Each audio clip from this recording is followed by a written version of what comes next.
Alright, so in yesterday's video, I talked about what led me down the rabbit hole of getting into skincare and how it was mostly because I wanted to lose weight and I wanted to avoid loose skin. And I talked about the causes of loose skin and what contributes to loose skin. So now that now that I'm on this weight loss journey again, because I initially did lose the weight, managed to avoid having loose skin, but I kind of ballooned back up and I'm back on the weight loss journey again. I'm kind of like going through the thought process of what I did that first time round and explaining it this time round, kind of like chronologically. Probably should have done it the last time, but I'm going to refer to my notes. So at this point, it's like, okay, I know why I might have more loose skin, and my age is against me and my genetics are against me and all that kind of jazz. But what exactly is skin? Like, what, like I need to know more about it and what it does and all that stuff in order to figure out how to make it better from like the inside out, because I'm thinking there's got to be like some sort of supplements that I could take for it, right? Or something I can do to improve its integrity, right? And essentially, so the first thing I did was I went into like figuring out what skin is and what it does, and that's what led, and I'm gonna like include picture charts that I found on Google. They're very rudimentary. They don't need to be like 100% accurate. This is just so you get a general idea or the gist of what's going on. And I'm going to be inserting like the little thing about skin turnover. So like I found out your skin has several layers and it turns over, right? So you've got the dermis, the epidermis, and then like the surface layer of your skin. I'm not sure if there's more layers or and how rudimentary this image is that I'm including, but it gives you an idea so you can see how the cells start at the very bottom layer and they start to work their way up, and then the top layer sheds as the new ones come up and out and all that jazz, right? And I'm thinking, okay, so my skin is turning over, right? All right, how often does that happen? So I ended up finding another chart. This one is actually kind of an interesting one because it has information on it that is different than what I initially learned. So I don't know how accurate it is, but I'll be inserting it and it might occupy my entire face.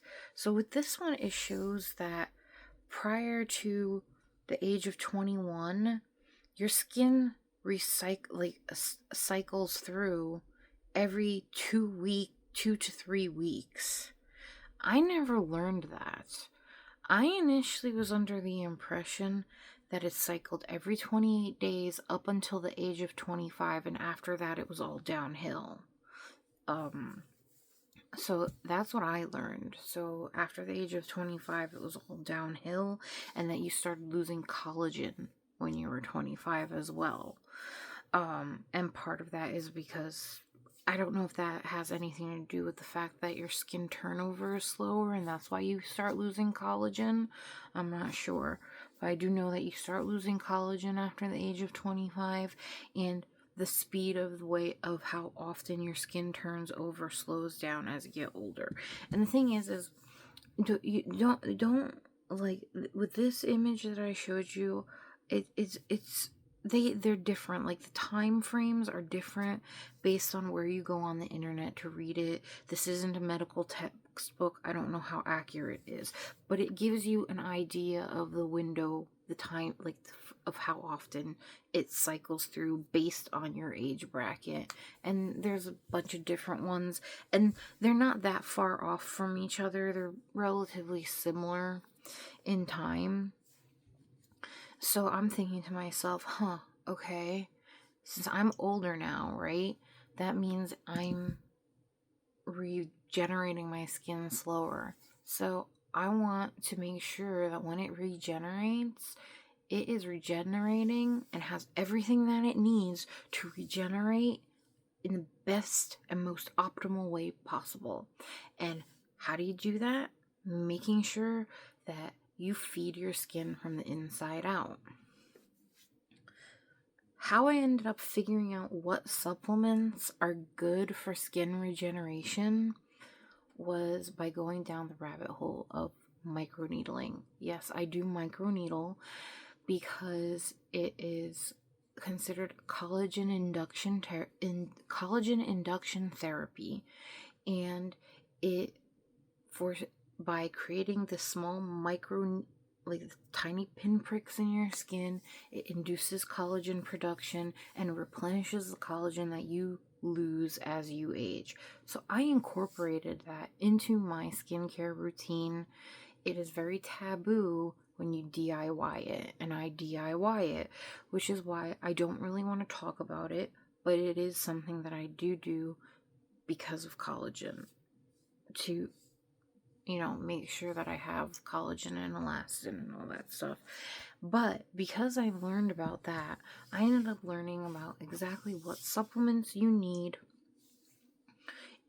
for your skin when it's through its cycles, right? And I'm going to compile the basic list of the supplements that you need. And those are omega-3, vitamin A, C, D, E, calcium, amino acids, zinc, iron, glucosamine, copper peptides. Another one that I remember an esthetician suggesting was glutathione, but when I went online to look at the price of that stuff was freaking expensive. And the thing about glutathione is it's an antioxidant, and I'm thinking vitamin C already is an antioxidant, so I'm not going to do two. I need to be able to afford to do this too. So I ended up not getting that one, and I didn't add that one to the list. Okay, 1 second. I'm going to pause the video because I have to think about what I'm going to say next. I kind of lost my thought process. Okay, one quick thing that I forgot to mention when I was talking about the microneedling. If you choose to go down that route and look into it, you want to pay very close attention to figuring out how quickly your skin turns over, because as you get older, it's slower, right? So you don't want to microneedle too soon, or you disrupt that process, and then you end up doing more damage to your skin than good. That's something to think about if you're thinking about doing that. Just something I want everyone to know. It's not going to be a topic that I'm going to go into depth about, because there's a lot of people that do go into depth about it, and it's very taboo, and I don't want to, it's just not something I'm going to talk about, I don't think. Anyway, back to the supplements. So, I'm going to tell you exactly the supplements that I take and why, out of the list that I provided. I want to reiterate, you don't necessarily have to buy these supplements. It is completely possible that you are getting all of this just through nutrition. If you have a good diet, if you're relatively healthy, you don't have to supplement any of these. You're probably getting them all through through a regular diet. The issue comes in is that I'm overweight, I don't eat healthy, and even though I am eating healthy now, there are certain foods that I won't eat because I don't like them. For example, fish. I hate fish, so I can't get my omega-3s. So I have to supplement my omega-3s. So that's just something that's just something that I want to reiterate. Nutrition pays. If you're really good about your diet, you don't have to worry about supplementation like I do. My diet's piss poor. Okay? So that brings me to the first supplement that I take, omega-3. I have high bad cholesterol, low good cholesterol. Only way to get omega-3s is through eating fish. I hate fish with a passion. They'll never be in my diet. So I'm stuck buying these. They're generic. I buy what's on sale. I buy what's cheap.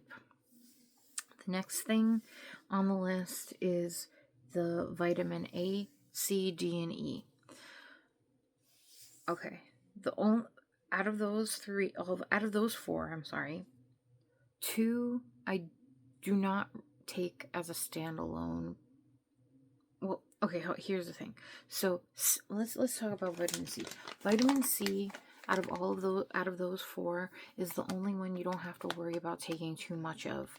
You can take as much as your heart desires, and if you take too much, you just pee it out. It doesn't have any negative effects on the body. I like to take the liposomal vitamin C because supposedly this one's better for your skin than a regular vitamin C that you get at the pharmacy.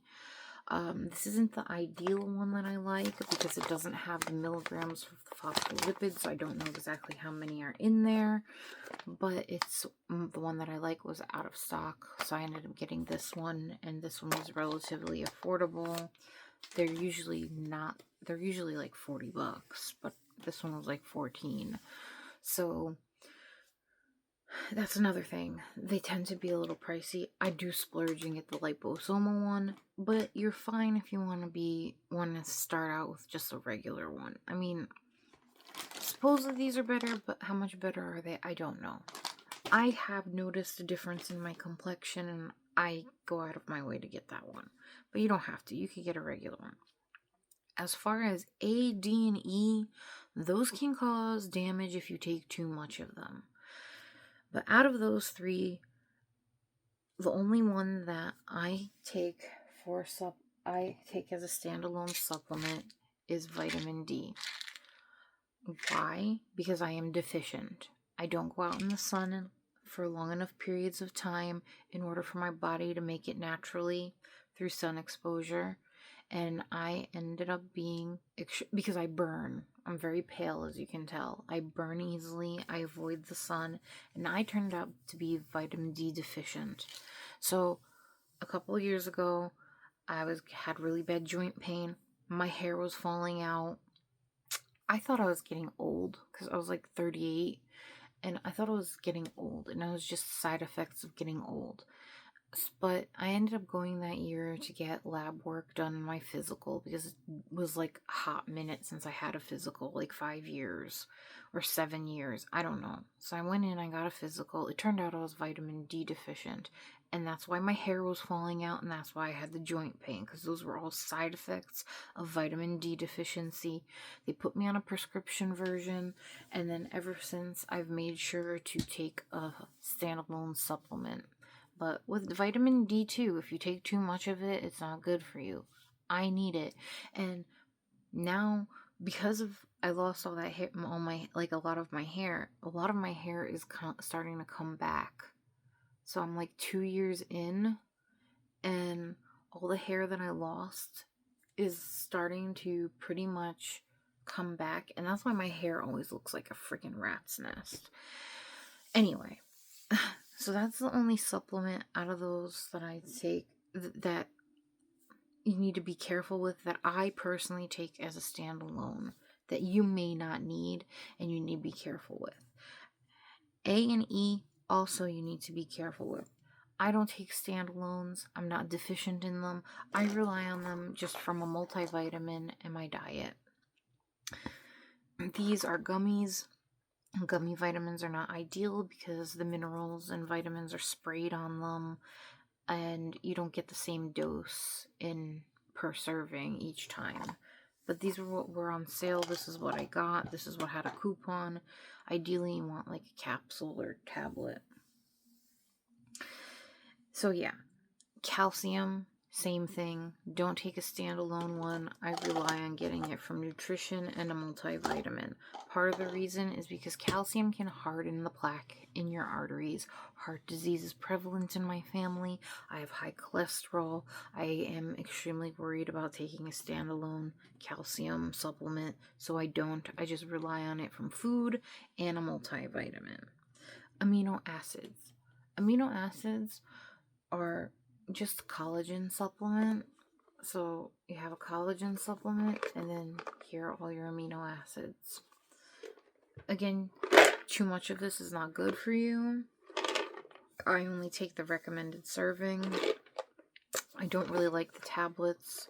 I'm going to switch to a powder that I add to my smoothie because you have to take 6 of these and it's very cumbersome and I've gotten sick of taking them that way. So I'm going to switch to a smoothie and that's how I'm going to take my collagen supplement. However, you might not need a collagen supplement because you might get enough collagen just through your diet alone.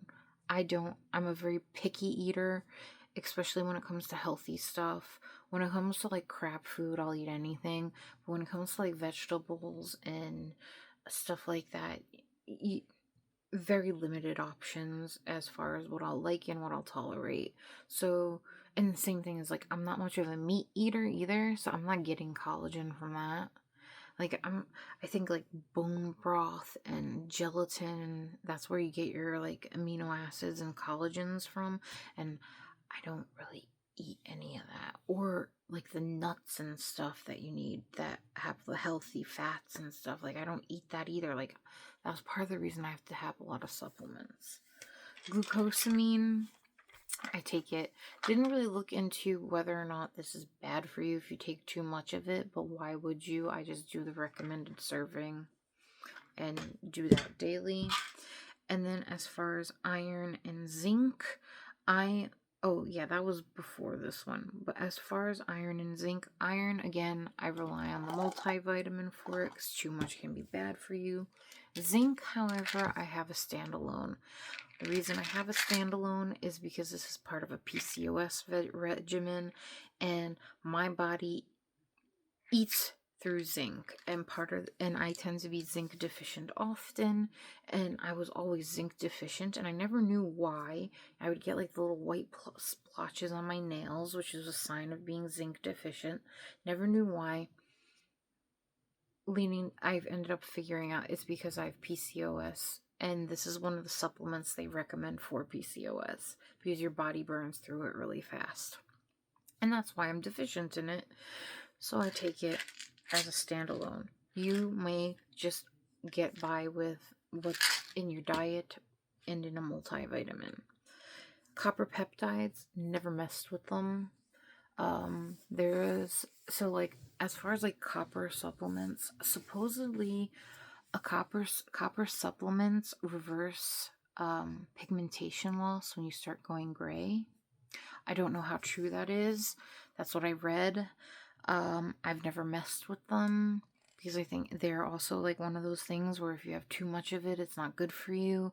So as far as copper, it's not in the multivitamin, but copper is what your tap water flows through. So I figure whatever copper residue is in the tap water is sufficient as far as doing those. I'm not gonna go on a standalone one when it's kind of risky to do type of a thing. So yeah, that's pretty much what I take. And like I said again, I'm very leery showing that because that isn't necessarily what's gonna work for you, because the sheer amount of vitamin D that I take might be too much for you. The sheer amount of zinc that I take might be too much for you because you're getting it. If you're an average person that's healthy, that doesn't need supplementation, the only 2 things that I recommend for skin health is vitamin C and a multivitamin. That's it. The rest of it is all optional and varies depending on the person and what their nutritional needs are, or whatever nutrition they may be lacking because they have a terrible diet like I do. And part of the supplementation is because of my weight loss and not getting the nutrients that I need because I am also on a calorie deficit type of a thing. And alright, yeah, so that's pretty much that. Hold on, what else was I gonna say? Let me pause for a second.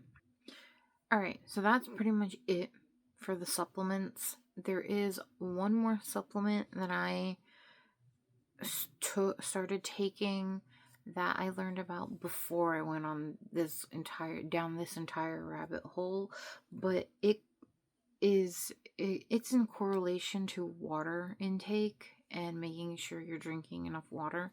So that's going to be the next video that I do. I'm going to talk about making sure you're not dehydrated and your water intake, because that is also important in making sure that your skin is nice and plump and all that stuff. Oh, and another note, the reason I'm so gung-ho about vitamin C is what builds collagen. Collagen doesn't build collagen. Vitamin C builds collagen, and it helps with your elastin, and it's what gives your skin the bounce. Okay? And you lose that as you get older, which is why vitamin C is extremely important if you want to maintain the integrity of your collagen and elastin. That's pretty much why I love this one supplement. And if you're going to do anything, it's this supplement. You don't need any of the other ones. This is a safe one because you just pee it out. Vitamin C just gets peed out. You don't have to worry about overdosing on it, nothing. And it supports collagen production and elastin, and it's what, and you need and you need a lot of that the older you get, pretty much, because you start losing that when you're older. Alright, I've ranted way too long. I'll see you in the next video talking about water and that other supplement that I take. Alright, see you guys later. Okay, bye.